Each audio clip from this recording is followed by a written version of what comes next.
If you're a podcast host, listen up, this one's for you. My name is Allie Jackson. I'm the host of Finding Mr. Height, a dating and relationship podcast that I've been doing for 4 years now, sharing my positive and practical approach to dating that's built on my own life experience. And I wanted to share another experience that I've had, my secret behind monetizing my show. It's called Red Circle, and I was just telling my colleague about how much I love their platform. With Red Circle, not only am I getting a seamless hosting experience, but I also love the support I receive in ad sales. It's not just typical ad sales either. It's targeted opportunities based on my show and my life. And the platform is super simple. You just set your preferences and Red Circle matches you with sponsors that align with your show. You can vet every opportunity and their platform gives you great analytics. More recently too, my Red Circle team has brought me opportunities outside of my podcast on social media to really augment the podcast partnerships, bring them full circle. I just can't recommend them enough. If you want to give it a try, go to redcircle.com to get your free trial. That's redcircle.com for a free trial. The reason I created the 4 pillars is because I don't want it to turn into a cult. I don't want it to turn into a religion. It's not about rules. It's not about worship. It's not about judgment. It's not even really about spirituality.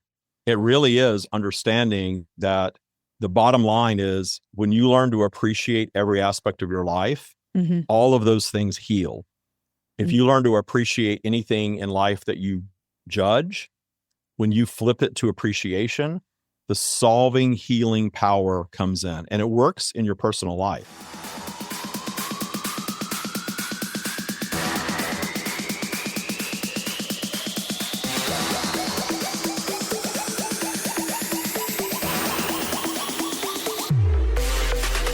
Welcome to the Bomb Life Podcast, where fitness, mindset, and real talk collide. This isn't just about workouts. It's about transforming your body, mind, and life. Get ready for unfiltered conversations, expert advice, and the motivation you need to level up in every way.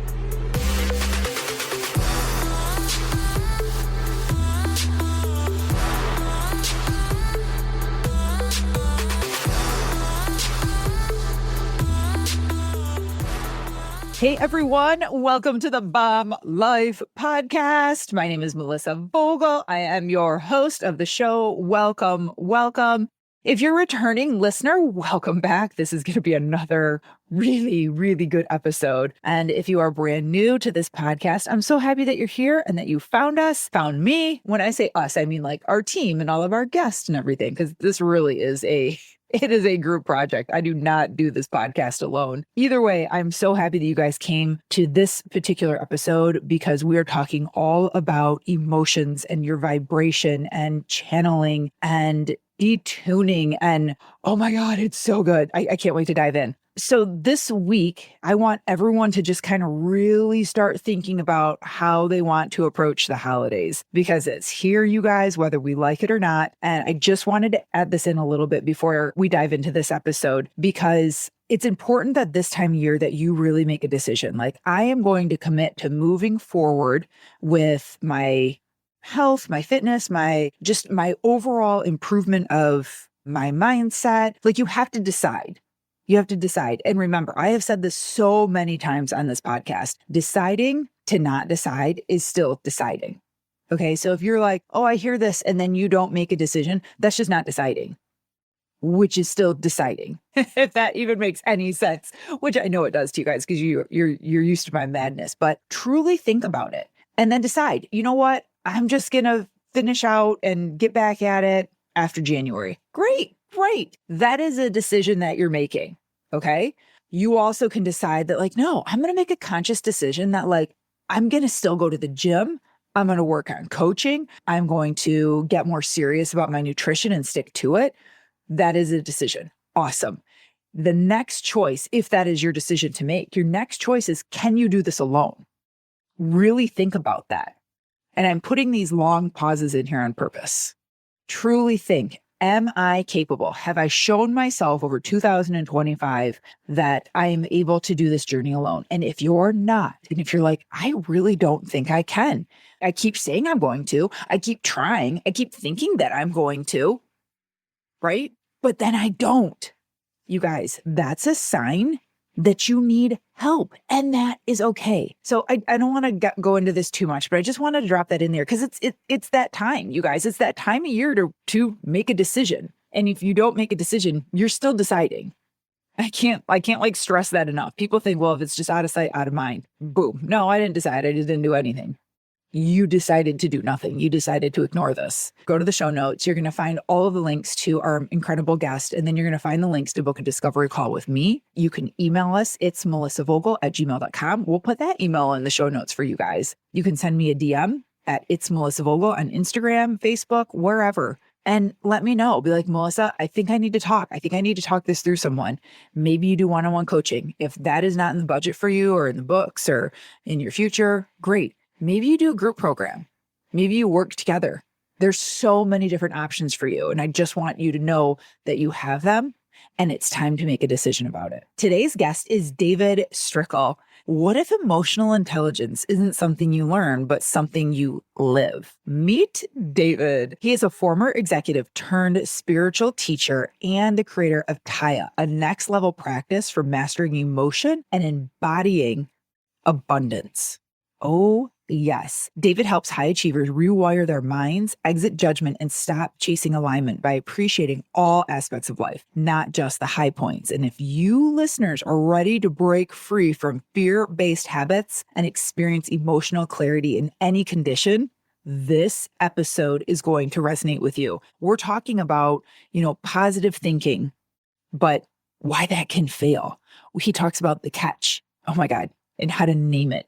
I can't wait for you to hear this part. We talk about retuning your brain and detuning fears of everything going away. You guys, this episode is really going to speak to you because now you're going to have an understanding of why maybe things that you've tried before in the past didn't work. Maybe you've manifested things before and you're like, but it didn't change anything. And David says abundance flows when you stop fearing low vibration. And so many people don't even understand what vibration is. Well, today you're going to find out. So sit back, relax. Maybe you're going for a walk while you're listening to this. Take notes if you can. And if you can't, don't worry. We'll put everything in the show notes for you. As soon as we're done, I want you to get his book, check out his program, go to his free hub that he has, and start adding tools into your toolbox. All right, everyone, enjoy the show.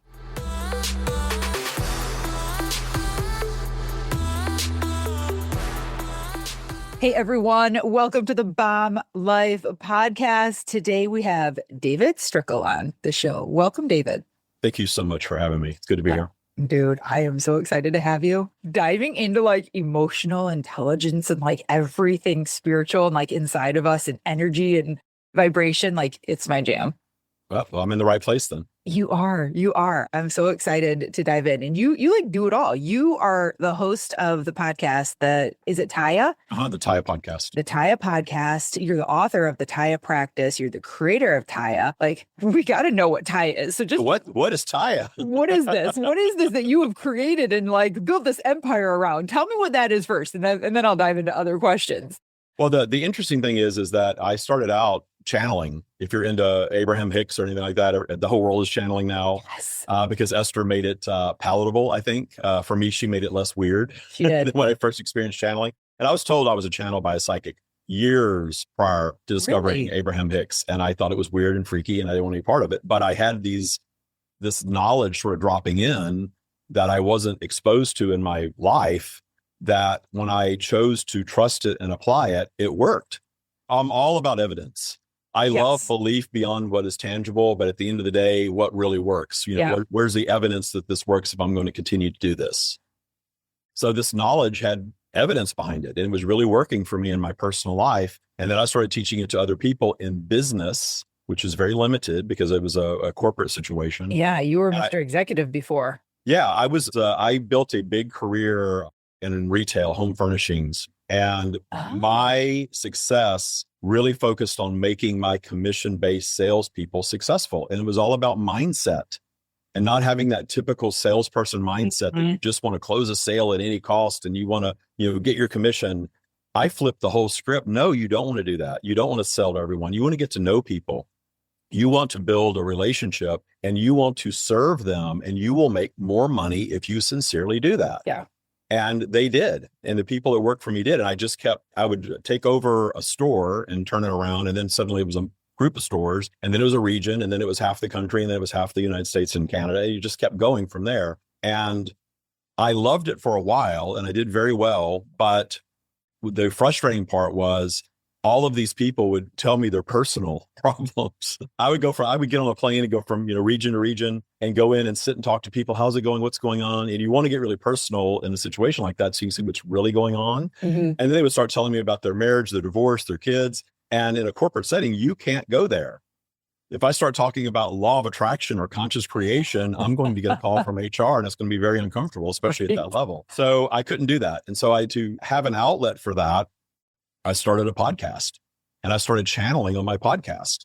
And that's the first time I ever channeled was on what we used to be called the Stream of David podcast. That's now the Tya podcast. But to fast forward, what happened with all of that is everyone is a channel. Everyone has source consciousness in them. We're all channeling in our own way.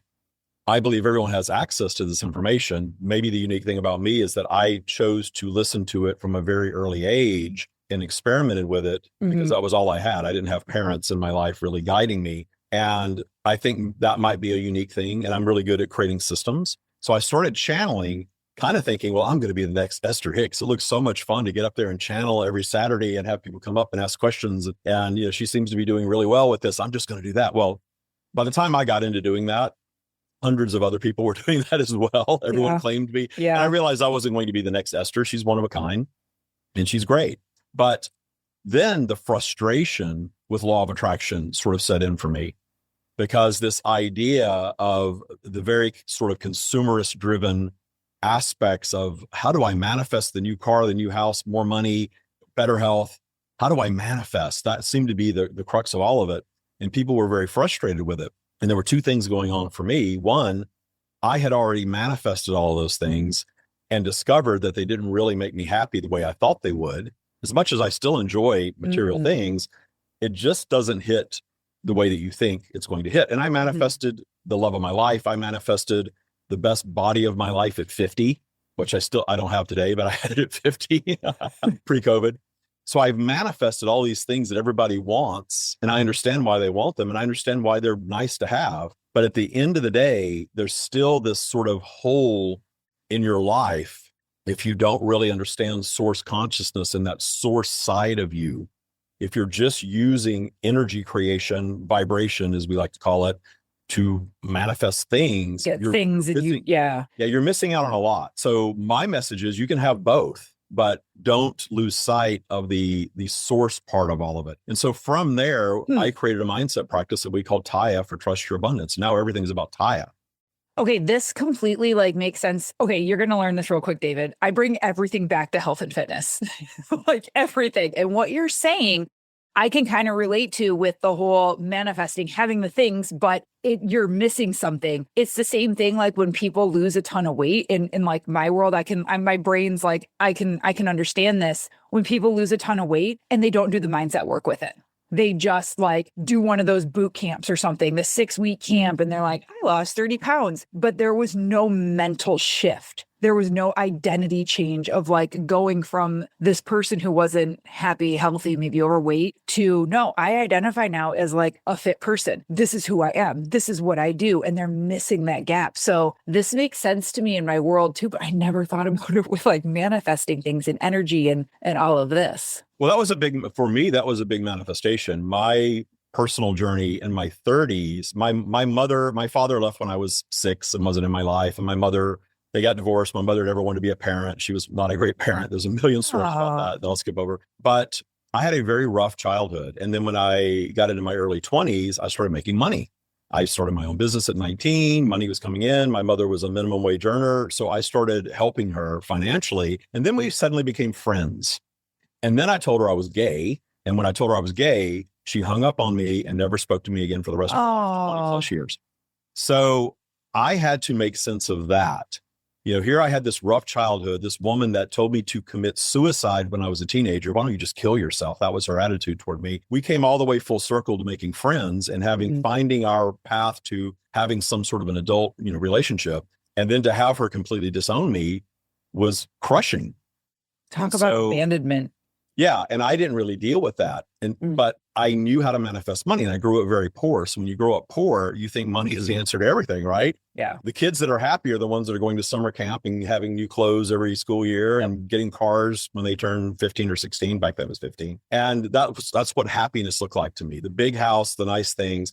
And so I really focused just on that. In my 20s and 30s, I manifested money and material things. However, I wasn't a happy person because in my 30s, I weighed almost 300 pounds. No. So I was soothing myself with food and alcohol to some extent. I wasn't really an alcoholic, but I was definitely a carbaholic. Mm-hmm. And so I was almost 300 pounds and I was a chubby little kid. So I do believe that when you're in that vibration as a child, it stays with you. Yeah. You probably in your world realize that vibration is kind of a lifetime journey of Yes, sir. figuring out.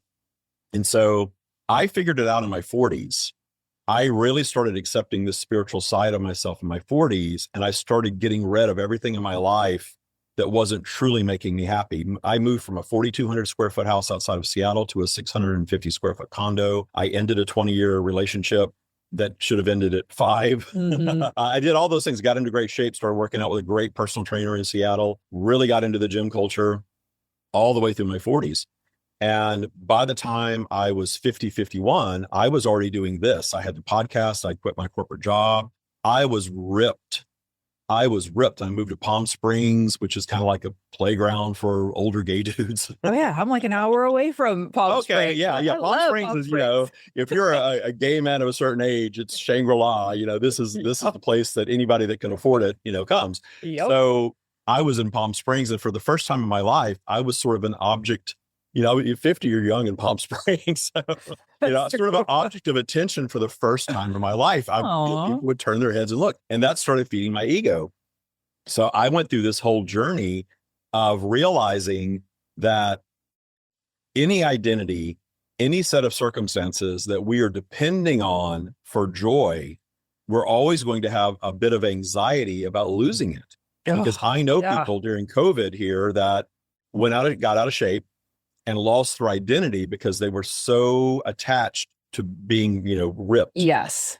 So I'm sure you've encountered that as well in that culture. There's nothing wrong with being fit. And certainly from just statistically, from a health perspective, it's better to be fit than not fit, certainly. For sure. But when you're depending on that for your identity, there's always going to be this notion of, oh, what if I injure myself and I can't work out anymore? Yeah. Or in Palm Springs, not to blow the lid off of things, but there's a lot of enhanced, drug enhancement going on here. 70-year-olds in the gym that are just completely buff. Yeah. That just doesn't happen naturally. So, and that's okay. I dabble. To each their own. Right. So, but this identity that comes along with that, anytime your wealth, your relationship, your body, your physical appearance, anytime your sense of self and well-being is wrapped up in something material, even your own body, then there's always going to be that anxiety that what if it all goes away? Mm-hmm. And that creates suffering. Yeah. Yeah. And I see that happen all the time with people in this industry. And it's just crazy because you have to love yourself and be aware of yourself and your energy and what you stand for and who you are and what you believe in, and truly have that confidence without the muscles, without that. And people are always just like, give me the workout plan, tell me what to eat. And I'm like, hold on, why? Like, why are we even doing this? What's your greater like purpose for this? Because it can't just be, well, I have to lose 30 pounds. And man, people struggle with that. And that's why I love having these kind of conversations, because it takes us deeper. There just has to be more to it. And I think people just get really stuck in just the surface things, outside appearance and who I am. And then you come on and we're talking about like channeling and energy and things like that. And I think it just blows people's minds. And they're like, wait, what? And we're talking about channeling. I know what you're talking about, but can you tell people what channeling is? Because I think there's people listening going, what the hell are they talking about? Yeah, I will tell you, I'm on so many Esther? podcasts that they're all about Esther Hicks and Abraham Hicks and all that. But I realize there's a whole swath of society that has no clue what any of that is. I know, they're crazy. Yeah. Well, Abraham Hicks is really interesting because when you first discover it, once you get past the judgment of who is this person, what is she doing? I know. Because I had a lot of that judgment early on. Yeah. And I am fine with anybody that says channeling is fake, channeling is weird, channeling is BS. Whatever. I have no problem with that. I have no problem with that whatsoever. I totally get it. I was that person for many, many years when I go to a psychic to say, okay, why do I have this knowledge that when I was a kid, I just thought everybody had. And then when I got a little older, I was constantly told, you're so smart, but you're such a bad student. I'm dyslexic. So when I was in school in Louisiana in the 70s and 80s, I don't think they even knew what dyslexia was. No, for real. I had a learning disability that was undiagnosed all the way through school. And I literally ended up not finishing high school and got a GED. And that's the height of my formal education. Really? I'm self-educated. And I was a corporate executive where in order to report to me, you had to have an MBA. So that was an interesting experience. But well, that's just proof that you can manifest your way just about into anything. Yeah. Now, I don't think you can become a surgeon without formal education, probably. Right. But in the corporate world that I was in, if you were good enough, I just decided I'm going to be so good at what I do, it's not going to matter whether I have this formal education or not. And then when I wanted to start writing books, I really had to educate myself. And my stepmother was an English teacher. So the first manuscript I sent her had like 100 red marks on every page. This was a long time ago, way before AI. So I had to educate myself, and I did. I educated myself on how to write and proper grammar and all of these things. And so I thank goodness for Google. It came around at the right time for me, because just at the time that I should have been in college, the internet became a thing in Google. And suddenly I just dug into teaching myself. And it was the only way I could really learn, because a formal setting just doesn't work for me. So I'm self-educated. I am achieving all of these things financially. And then I start really looking to achieve in every area of my life in my 40s. And I can say right now that I have manifested in every area. I would imagine your audience knows what manifestation means. Yes, we have. What the channels are all talking about. Anybody that calls themselves a channel, all they're doing is tapping into something that exists within all of us. And it's not a deity. I don't think it's dead people. I don't think it's aliens. I don't believe any of that. I think there are people that put that out there. Yeah. Maybe the intention is good because they want you to tune in and listen. And there's certainly a channeling community. There are people that hang on every word of anything they think is channeled. Yeah. And if it helps them, just like anything else, I think it's wonderful. But if you don't know what channeling is, you are shifting your state of consciousness and tapping into something other than just your mind. And the way that I know that I'm doing that is that when I go into that state, which I really don't do anymore, but I used to go into like a trance-like state, and I taught myself how to do this. This is where your listeners are probably like, oh no, this dude is so weird. But I taught myself how to do it. And what would happen is you meditate very deeply, you get really, really calm. Anything that is of ego, I try to, detune, just let go. And then I just start speaking, and it works a lot better when someone else is asking questions. And after a few moments, it starts to take off in this direction, and things are coming out of my mouth that I have never thought of before. And that's when I'm in the background thinking, holy shit, I'm really doing this. So it's a thing. It's really a thing. But I understand how, if you've never experienced it, it's really weird. But there are a lot of channels out there. I would say that Esther Hicks is probably the most prolific channel of all time. I call her the Beyonce of channeling. For real. She doesn't advertise. She doesn't market. She doesn't play any of the games, social media. She just puts stuff out. I love that about her. She just puts stuff out, and there you go. You guys got to look her up. You have to look her up and listen to some of the things on YouTube. If this is like brand new to you and you're listening going, what the hell are they talking about? Yeah. And it's good. She's really good at it. She creates sort of this, somebody referred to as like a one-woman show, and it's very informative. And I used to tell people in the corporate world, when they would find out I would listen to this, I got really into it for a while. I would just say, set aside where you think it's coming from and just tune into what's being offered. There's something there that if you apply it in your life, you'll see that it works. Again, evidence. Don't just believe because we're saying believe us. Right. Take what we're offering, apply it, see that it works in small ways, and then just expand that. And it can work on every topic. Right. So how did all of this, like all of your experience, what you started doing and changing, how did that come into you creating Tya? And because this is, you call it like it's an advanced operating system for life.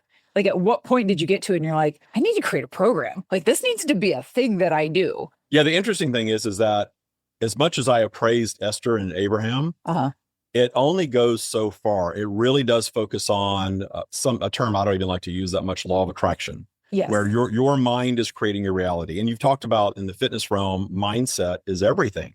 If you think I've got to lose 30 pounds and that's your mindset, you might lose 30 pounds, but you're going to gain back 30 or 40, right? Absolutely. It's not going to stick because you're not in that vibration. Yeah. So the way to get fit and stay fit or get wealthy and stay wealthy, well, there's a couple of things. One, is you've got to retune your subconscious mind to run that this is who you are. Totally agree. All the time. The other thing, and this is what I really focus on, is you also have to detune the fear of it going away. Ooh. That's the leaning into low vibration. So when you listen to Esther Hicks or most of these channels, all you hear is raise your vibration, raise your energy. That's all vibration means, is just your energy. It's so funny how we say vibe and we know exactly what that means, right? They had a good vibe, they had a bad vibe. I didn't like that dude's vibe. But as soon as you say vibration, people are like, hold on, what is that? That's crazy. That's weird spiritual talk. It's the same thing. It's the energy that you're experiencing with something, right? So vibration is just energy. So they're talking about high vibration, positive energy, believing that you can, believing that everything is going to be okay, seeing the best in people. That's high vibration. Low vibration might be expressed as something like fear, judgment, needing to, take a very divided identity. I'm this and everything that's not this is wrong. All of that, I would identify all that as lower vibration activity, hating other people, judging other people, racism, all of that stuff is what I would call probably low vibration or a result of low vibration. So they say, raise your vibration, just think about what you want all the time. And that's what's going to happen. Well, that sounds lovely. And there was a book out about 20 years ago called The Secret, and it's one of the best-selling books of all time to this day. It is a wonderful gateway into conscious creation. However, it is very limited because it really does say that if you sit and focus on something, it's just going to appear. There was a scene, there was a movie about this, and there was a scene where this kid was thinking about a red bicycle. Oh my God, I remember that. You remember that? And the bicycle. So I started thinking, Bentley. To this day, no Bentley has shown up in my house. I could go out and buy one, but I want to manifest one, right? So there's a lot of flaws in all of that. Yeah. The good thing about it is it gets people thinking about mindset and that creation does occur from consciousness. But I've gone a lot deeper into how that actually works because I'm as skeptical as anybody that you'll ever meet. That's why I like the evidential part of this. Like there's something there, but what's real and what's just selling books and seminars. So when I finally decided I'm going to start channeling, my intention was I understood the value of low vibration. I understood the whole process of creation. I understood how to manifest anything, how things demanifest, how imperfection is inevitable for all of us. And I wanted to start teaching that. So I started the podcast. I quit my mid 6-figure corporate job with no clue how I was going to make a living. I was literally 10 years into this, from my early 40s to almost 50. It was sort of the last frontier of really trusting that the universe was going to take care of me no matter what, if I believed it would. So, and I was living in San Francisco, a very expensive city, huge, expenses every month. And I just quit the job. And all I had was a podcast and an unpublished book. And as you know, earning a living from a podcast, unless you're Joe Rogan, it ain't gonna happen. Right. It's not happening. And the same thing with publishing a book, and again, unless you're J.K. Rowling or something like that, you're probably not making a ton of money unless you're just an acclaimed author selling millions of copies. So I was realistic that I wasn't necessarily going to make a living doing that, but I didn't know how. I just trusted. And sure enough, a month or two into my unemployment or retirement from corporate, I met somebody that taught. Extra value meals are back. That means 10 tender, juicy McNuggets and medium fries and a drink are just $8. Only at McDonald's. For limited time only. Prices and participation may vary. Prices may be higher in Hawaii, Alaska, and California, and for delivery. Do you ever scroll through your camera roll and think, I should really do something with all of these? Yeah, same. That's where Chatbooks comes in. Right now, Chatbooks is offering something we've never done before. 12 monthly mini photo books for just $12, plus free shipping. That's a full year of printed memories for less than you pay for 1 month of streaming. Go to chatbooks.com/get12 to claim your books now. No stress, no frustrating software. Just pick your photos, and the Chatbooks app does the rest. Printed photos have been proven to boost connection and belonging, and we think everyone deserves that. So what are you waiting for? Go to chatbooks.com/get12. That's chatbooks.com/get12 now and get 12 monthly mini photo books for $12. But hurry, this deal won't last long.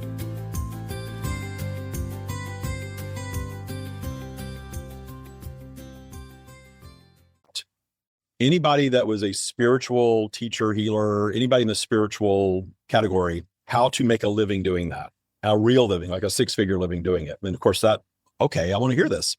And she said, you're going to do a course. And right away, I thought about these guys that were on YouTube back then with the Lamborghinis behind them. And I'm going to teach you how to get rich in 30 days. I'm like, no. I don't want to be that. That's not my thing. I don't want to do that. And she handled me so well. She's like, you need to go think about this and meditate and tap into this thing that you channel and come back to me. And I did. And the drop-in was, why are you judging this? This is a path for you to actually earn a living doing what you say you want to do. Oh, and by the way, it could lead to you actually solving the problem that you want to solve. So I took the judgment out of it. I dove in. I ended up being very successful in a coaching program called Abundance Breakthroughs. And then in this Abundance Breakthroughs, I realized, wow, we're tapping into something that's much more than a coaching course. This is a lifestyle. Yeah. But how do I teach it? So we created 4 pillars that this practice runs on. Those pillars are appreciation, source, polarity, and intention. The reason I created the 4 pillars is because I don't want it to turn into a cult. I don't want it to turn into a religion. It's not about rules. It's not about worship. It's not about judgment. It's not even really about spirituality. It really is understanding that the bottom line is, when you learn to appreciate every aspect of your life, all of those things heal. If you learn to appreciate anything in life that you judge, when you flip it to appreciation, the solving, healing power comes in, and it works in your personal life. You can apply it as soon as today, finding something, landing in something that it really isn't working for you. You're trying to work on something, it just doesn't work. And you step away for a few minutes, you come back and suddenly it's fixed, it works, or you solve it. We can all experiment with that. And what's happening is that when something isn't working and you are stressed out, you're putting pressure on it. I've got to figure this out. I've got to fix this. I don't have time for this. You are lowering your vibration for real, and the solving power is not there. Everything grinds to a halt. That's when we de-manifest our fitness routine, our fortune, our business, our relationships. Think about how relationships work. In the beginning, you only see the positives, and then time goes by, you kind of settle into those positives, and suddenly there's 5 new things that annoy you about this person that were always there. You were just not choosing to look at them. Right. So we flip back to appreciation. And what I found is that a lot of people in the law of attraction world think, well, if I appreciate something, I'm going to keep more of it coming. And if it's something that I don't want, I can't do that. I've got to demonize it or forget about it. Well, something that's really bothering you, you're not going to forget about it. I couldn't just forget about my mother disowning me, right? And just forget about that and pretend like it didn't happen. A lot of spirituality kind of leads you down that path. You kind of bypassing, pretending like everything is okay when it's really not. That doesn't work. It doesn't last. So the only thing I could do with my mother was understand her so deeply that I no longer needed to judge her or the experience. And then when I went into that deep understanding, I realized she was a deeply troubled woman who never wanted to have kids. I'm glad she did. I'm glad I'm here. Even when she told me she wished I'd never been born, I said, well, guess what? I'm here. Get over it. It's done. I'm here. So having nothing but appreciation for her, for the physical abuse, the emotional abuse, the smacking me in the head with scissors when I was little and, telling me to kill myself, all these, really understanding that this was her suffering and this was my experience. And if I allowed it to, it would make me a wiser version of myself as soon as I get past the judgment. And so many people are trapped in the judgment of their lives, where they are, where they've been, what might happen in the future, what's happening to other people. They are down in that low vibration energy that doesn't solve or heal anything. So Tya gives you a daily practice to live by that raises your default vibration through detuning, meaning we're finding appreciation for the things that we're told not to appreciate. And when we do, we heal them. We end our own suffering, and it does solve them. It solves everything. It's a magical practice, but we operate sort of in this matrix of beliefs that we have to fight and battle and push. And I always say, well, just notice that the things that we fight, battle, and push against get stronger. Hey guys, today's episode is brought to you by Simply Greens. I am so excited to share this new favorite daily hack with you guys because it has changed how I feel from the inside out. It is Simply Greens, SIMPLI Greens gummies. I've been taking them for a few weeks now, and even my kids are on board, and I'm loving how simple they are to get my greens in. No giant smoothies, no mess, no powder, no guesswork, just chew and go. Here's what's inside. Each gummy is loaded with real nutrients from 14 green veggies like spinach, broccoli, Brussels sprouts, plus superfoods like spirulina and chlorella. They're 100% plant derivative, gluten-free, organic, with no cheap fillers or synthetic junk that your body struggles to use. Simply Greens also includes vitamin B12 for energy and metabolism. Yeah, we all need that. Vitamin D3 for bone health, zinc and magnesia for immune support, and so much more. Why gummies? Because consistency is greater than perfection. A gummy is easier to take, it's more enjoyable, and it helps me stick with it. When I feel good, I show up for my workouts, my family, and my life. I've totally noticed better energy, less brain fog, and I feel more grounded. And my kids, yeah, they're getting those same daily nutrients without me nagging them. They go out the door, I hand them their gummies, they take them, they go. And because you're a listener of the Bomb Life podcast, guess what? You get a deal. Use the code BOMBLIFE at checkout and save 25% off your order. You are welcome. Plus, if you spend $35, you get free shipping. If you've ever struggled to eat enough greens or felt overwhelmed by the powders and the shakes, just didn't like the taste, this is the solution. Real greens in a real simple format. Back to the show. Well, I think a lot of people hold on to that, and that just being trapped in that, because it's a false sense of security too. Like, fear isn't good for us. Being afraid isn't good. Having all that, like anxiety around it, terrible, but it's also comforting. It's also like, we know what this feels like. We know what to expect. And then, what do you mean, David? Let that go? Well, then what will happen? At least now I can kind of control my feelings in an uncontrollable situation with just fear and anxiety. And you want me to let that go?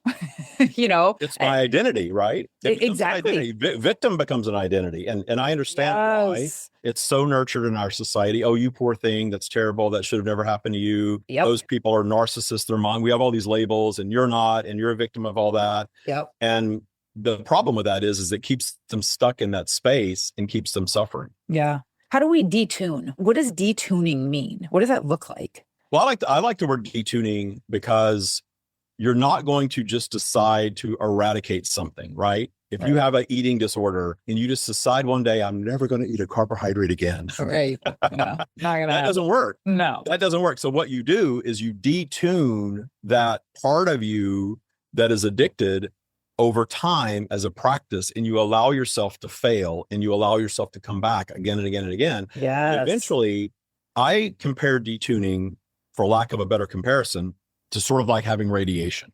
You have a cancer, something that you don't want, and you're going to go for treatment. And over time, the goal is to radiate this enough so that it shrinks and shrinks and shrinks and loses its power, essentially dies inside you, and your body flushes out whatever's left and goes away. And then you no longer have that.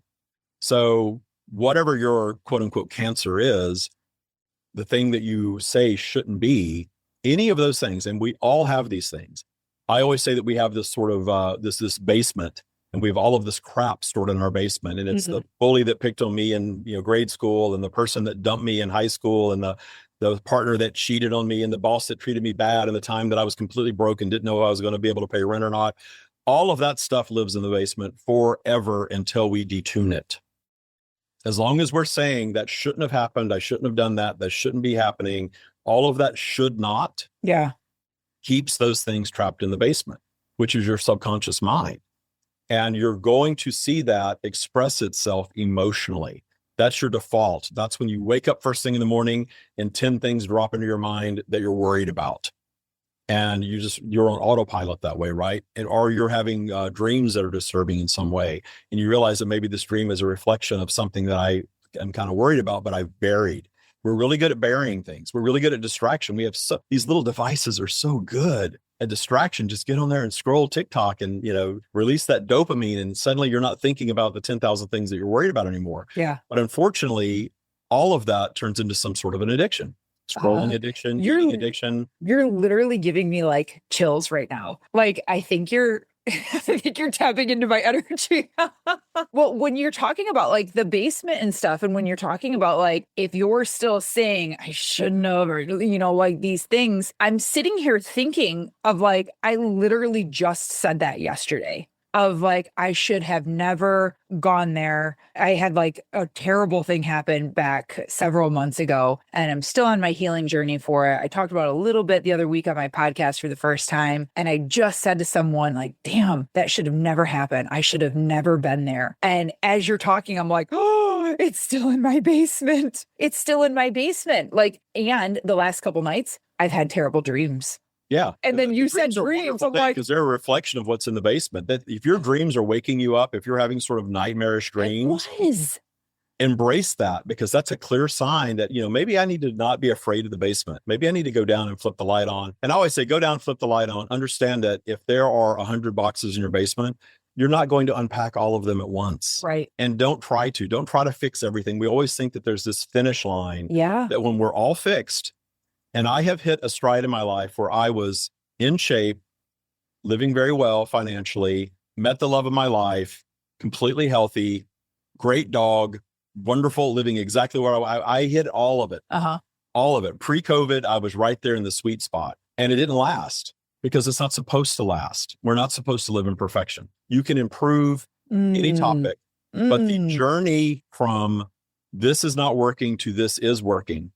That's why we're here. That's why we come to, I channel this and I completely believe this, and it's a belief. I completely believe that we are here to grow through new creation. And that from a soul perspective, a universal perspective, we're not judging what creation is. The judgment of what our creation is ego. This is what your life is supposed to look like. This is who you're supposed to be. Yeah. And that's not bad. I'm not demonizing ego. Ego gave us technology. Ego gave us, transportation, the ability to travel. We get up every day because of our ego. So we're detuning our ego, but we're not eradicating our ego. We're just really putting ego in its proper place. Understanding that it's overdeveloped in our current day society, that we are taught, I call it the Instagram version of life. You got to have the biggest house and the hottest partner and the best body. You've got to defy youth. You've got to go get that new facelift and look 30 years younger than you really are. Oh. And I think all those things are great, by the way.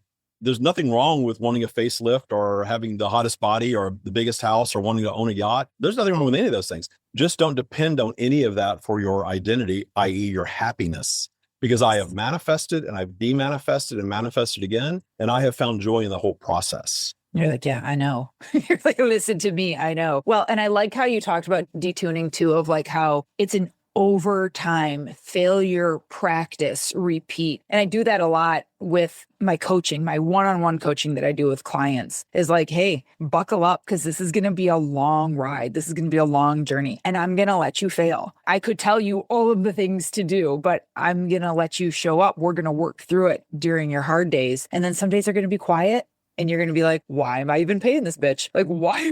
I don't need her. And then there's going to be other days where you're like, oh my God, this is why this is hard. How do I figure this out? And then they find themselves, and you probably see this too, they find themselves like reverting back and going to like, oh, fuck it. Like, like I'm just going to do this, whether that's like binging for some people or, going home and just not getting out of bed or, I'm sure you see it too. Everyone's like just reverting back to who they were is different, but that's the hard times. That's the time where it's like, go through it, learn from this. Yeah, part of Tya is we built something into it called the spin out, because the spin out is natural. You are going to spin out if you start a new business. And I really understood the process of creation. I understood it on a certain level until I read a book, over 10 years ago now. It's about Steve Jobs and how Apple came to be and the whole saga of that company, how many times it almost went out of business. And he was removed as CEO at one point and brought back in all this saga before it became one of the most profitable companies in the history of the world. It spun out several times. And now, we see this stagnation that happens with that company. So I don't pay that much attention to it anymore, but there's some stagnation that can happen. There's some lack of innovation. And then suddenly there's something new. Right. That's true for all creation. All creation, low vibration exists to challenge all creation. So if you're in a fitness, new fitness routine or a health regime, or you're starting a business, or you're in a new career, or you're trying to build a fortune or a relationship, every single one of those things is going to be challenged. You're going to plateau. Something's going to spin out. You're going to injure yourself in the gym and suddenly you can't work out like you were. And then you have a choice. You can spin out and say, screw it. I'm just going to give up. If I'm going to injure myself, I'm just going to go back to the potato chips and the TV. And you can even have that experience. The person that really excels in something is the people that allow themselves to have the spin out and then get back to it. Yes. A million times. Yes. But why do you think, I'm curious what your input is on, why do you think so many people can't do that and don't do that? And they don't learn from the spin out? I think we are taught this concept of failure as a negative thing. But then if you talk to any successful person on any topic, they will tell you how many times they've been challenged or quote unquote failed at something until something finally hit and worked. And eventually something does hit and work. If you keep at it. Yeah. Tenacity is everything. But it's interesting that we're really not taught tenacity. And I do talk about the collective consciousness of humanity as a matrix, not as a sci-fi evil being behind the curtain type. I say we're in a matrix all the time. We are in a matrix. And the matrix is designed to hold people in a certain space because we need workers. My father, because I wasn't a good student and I was the middle child, and my sister was a straight A student. My older brother was a straight A student. And my father would look at me and say, the world needs ditch diggers too, putting me down for not being as good a student as my sibling. But then I realized, my father was right. The world does need ditch diggers. We need somebody to show up and work in the sewage plant and the slaughterhouse and dig the pipes and the ditches. And those people offer value.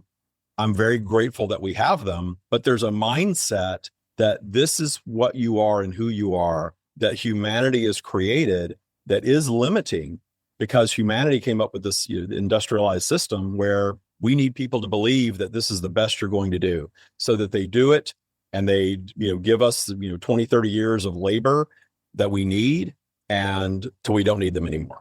And I hate to sound so cynical. I'm actually saying I appreciate that that's the system that was. Not that it's perfect. I believe anybody can achieve anything that they really believe they can. They just have to be tenacious about it and move through the spinouts. However, I don't want to demonize that, because that will give it power. I'm looking at it and saying, okay, I understand why that happened. I understand why people thought we needed that. Just like I understand why religion says, that you need to behave this way or you're going to go to hell. That's how I was raised. I understand why it's designed that way. It's to control, but there's a positive side to the control, certainly. But we are aging out of that. I think that we were evolving out of that with our ability to communicate. Religion, more people than ever are questioning all of that. I questioned it years ago, but then I kind of moved into spirituality, new age. A lot of that just didn't feel right for me. I kind of wanted to parse through what is the woo-woo stuff that's just a soothing belief that works for a minute, and what really works in all of this stuff. And that's where the conscious creation part, even science says that, so the theory of relativity and all of these things really point to conscious creation, right? So if science is proving it and we can apply it in our lives and prove it, to me, that's the part of new age spirituality that works. The fake gratitude and the wanting to talk to aliens and all of that, I think if somebody wants to do that, that's fine. I have not found value in that personally. So now what? If we're moving out of religion, we're moving through spirituality. We had this gateway into law of attraction. Yes, you can have a better life if you believe it and create from your consciousness. I think most people know that on some level. But then what comes after that? So I created Tya for what comes after that. And interestingly, I created Tya at the time for humanity when we are unemploying ourselves en masse. AI, this AI that we have access to right now, I think is like a black and white television compared to what really is going to be. I know. And we already know that there will be robotics and intelligence that can do most every job there is. Yeah. So we're going to unemploy ourselves. I don't think that means that humanity is going to just die off and stop being. I don't think that at all. We will evolve to other system. We created a system of commerce based on labor and contribution. We are going to have to create another system.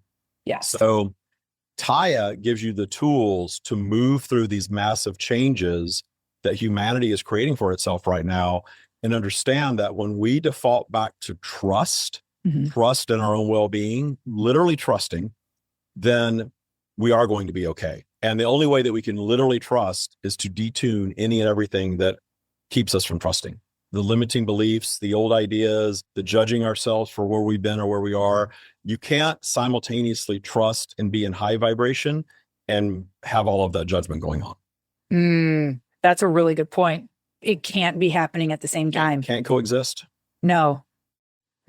What are ways, and I hate that. I hate asking for like hacks or like tricks because there aren't any, but like, are there things that you could tell our listener right now, someone that's listening and they're like, oh man, I really need this. what is something that they can start doing like today? Do you have anything that's like an easy, like start doing this? Obviously, I want them to work on your program and read your book and then listen to the podcast and put those tools in their toolbox. Everything's a tool. As I'm always telling people, like you carry around this giant toolbox. This podcast is a tool in there. This book is that book. And I want you to be a part of their toolbox. But what is something that they could start applying today?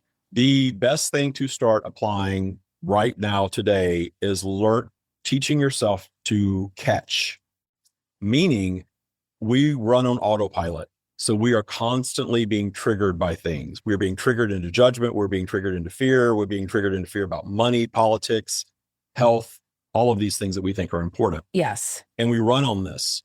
And one way to avoid that is to shut everything down, don't participate in society, go bury your head in the sand. Right. I don't think that's realistic today. There's too much positive in everything that we have available. So instead of just running on autopilot, day by day, remind yourself to catch when something triggers you, because your triggers are great.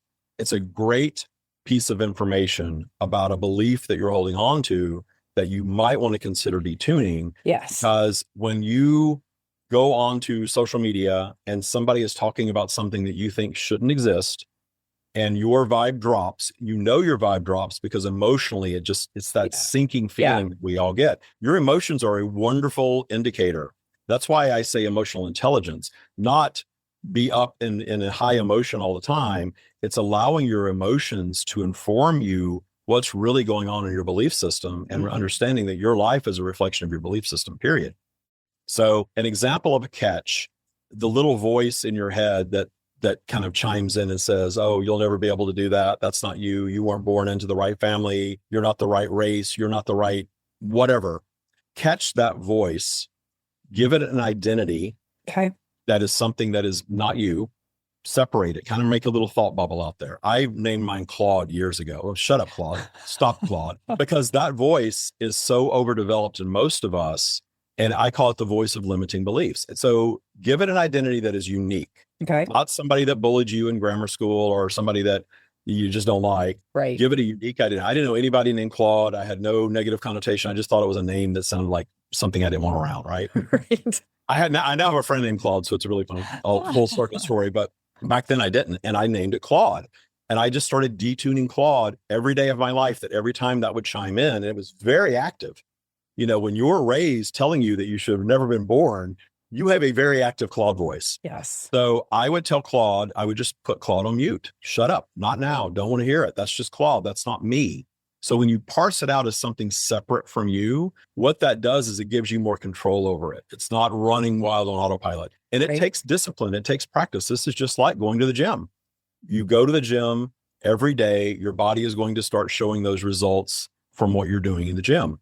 The practice is the same thing. You've got to practice mindset work if you want to change your life. Yep.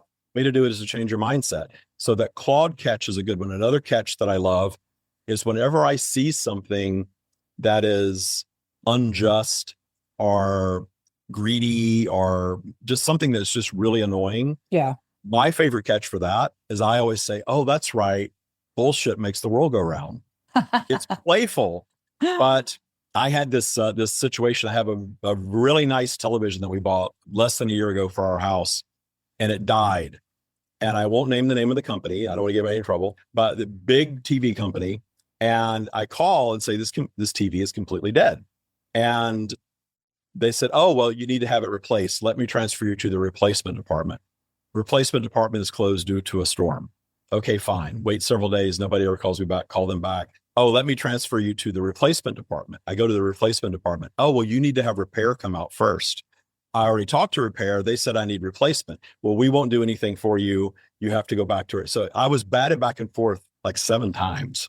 And I was judging it. I was frustrated by it. Here I am teaching this, and I still have these daily frustrations until I finally said, oh, wait, this is just corporate BS. Bullshit makes the world go round. This is just a game they're playing, hoping maybe I'll go away. I don't know. Or they just don't. You know, they're in a call center offshore somewhere. Yeah. They're not really worried about my TV problem. So I detuned it.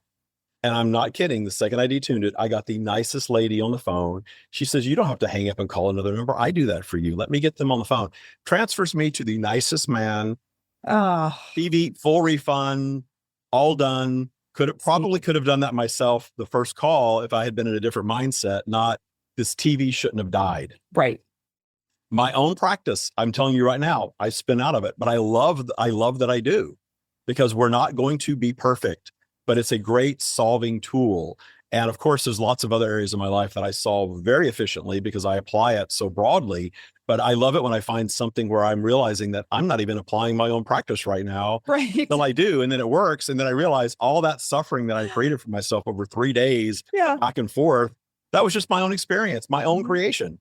And then I don't judge myself for it. Right. No. And you have a great story to tell here on a podcast. Yeah. Like that we can learn from. Yeah. A very People recent relate. story because it just got solved yesterday. You're exactly right. Oh my God. Yeah. And see, people can relate to that. And they're like, oh, that was a great example. Yeah. I Well, do that. it's claiming ownership of your whole experience without Yes. judging yourself for having it. Yes. Oh my God, David, this was like so incredible. We're going to put the links to everything in the show notes, but tell us from your voice, where can people find you, follow you, get your book, work with you, all of it?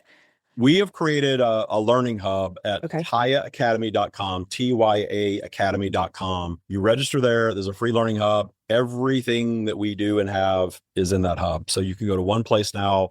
It's all there. Wow. YouTube channel, the podcast. You can get the book through Amazon, the Tya Practice. There's a link in there for that. We do Sunday live teachings on Zoom every Sunday that you can sign up for and come to. So there's a lot of things that we offer in there. Okay. So tyaacademy.com is the place to go. Awesome. And are you on social media and all the TikTok? And But yeah, we have Instagram stuff we've too? now evolved to we're Tya Academy, TikTok, Facebook, Instagram, Love it.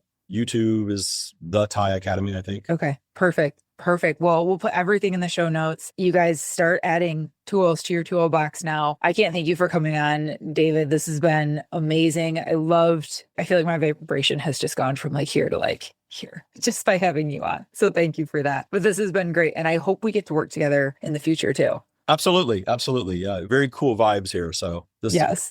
Yes. Everyone stay safe, stay healthy.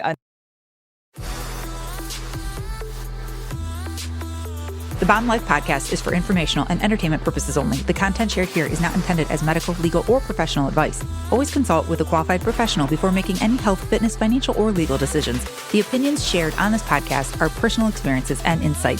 So if you need expert guidance, go find the right professional for you. Thanks for listening.